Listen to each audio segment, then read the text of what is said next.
ata që na ndjekin që Shqipëria nuk ndalet. Shqipëria nuk ndalet sepse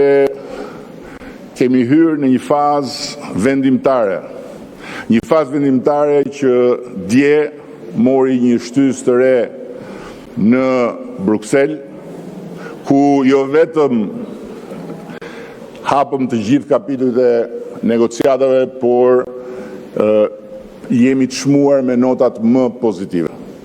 Dhe jemi të çmuar me notat më pozitive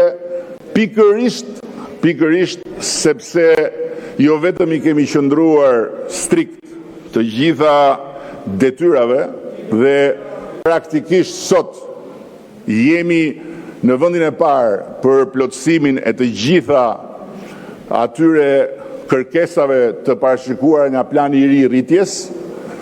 samiti për cilin do të mbahet nesër apo pas nesër këtu në Tiranë, dhe nga ana tjetër jemi të çmuar posaçërisht pikërisht për atë që mallkohemi non-stop nga ata që sot po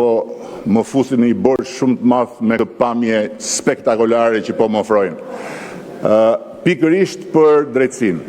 pikërisht për reformën drejtësi, pikërisht për pavarësinë e drejtësisë, pikërisht për respektin